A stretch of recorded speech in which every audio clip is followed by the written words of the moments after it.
Paul Steigerwald is standing by with a special guesting. Let's go down and join him right now. Okay, thank you very much, Mike. We're here with Ronnie Francis. We understand that those 3 goals scored in 30 seconds, the fastest goals ever scored in Stanley Cup competition. And Ronnie broke the old record by 1 second. You got into an old-fashioned shootout there in the first period, it seemed, especially late in the period, up and down action. And I guess you had to know that at some point Chicago was going to make some things happen offensively. Well, I think after the other game being so tight defensively, both teams coming out tonight, both teams all excited, and as a result, a little bit more wide open, a few more mistakes, and I think that's why you saw 6 goals in the first period. But we feel we're in pretty good shape. We just got to tighten it up a little bit here and win this next 20. Dirk Graham sneaking in from behind the net a couple of times to score goals. They said this afternoon, Ronnie, that they wanted to make more plays across in front of Tom Barrasso to try to get things going that way, and they were successful at doing it.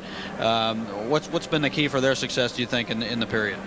Well, they got a couple those goal-mouth passes resulted in goals, but I think we made a couple of mistakes there. We had control of the puck on both those goals, and we didn't get it out of our own end zone, and that costs you. If we're going to throw it around the boards, it's got to be hard, and we got to have a little support over there to help the wingers out and work as a unit and be a little bit stronger defensively. And we made some mistakes that period, and it cost us. Did you expect them to come out and play a looser game and to play the way they're playing in this game so far?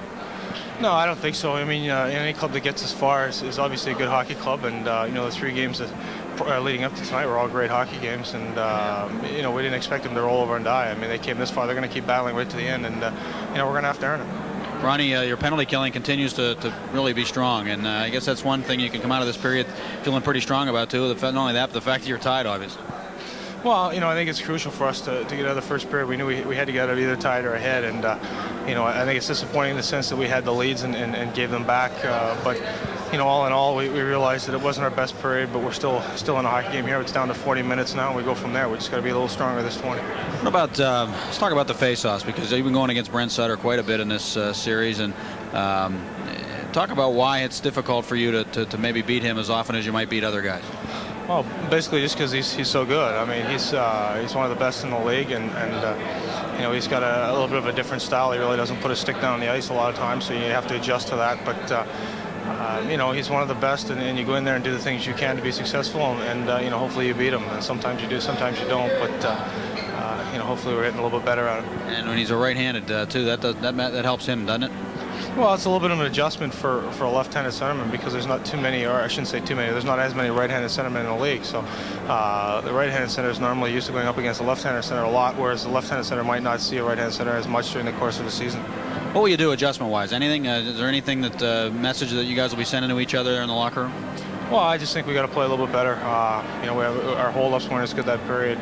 Defensively on our end, I think we made some mistakes, and little things like that we have to correct, and I think in the same time we have to keep our forecheck going and the offense going. I mean, that's the best we've had our offense in the 4 periods in this building. So hopefully we keep that going and just tighten up a little bit better defensively. Okay, Ronnie, thanks for being with us. Good luck. Thank you. Ronnie Francis. And one thing that we've noticed about the Penguins is they can win it any way you want to win it and play it any way you want to play it. You want to play it physical, you want to skate, you want to play a defensive game, they can do that too. And if we get into a shootout, you got to like the Penguins' chances. We'll be back to Chicago Stadium in a moment. A 3-3 tie after 1 on the Penguins Hockey Network.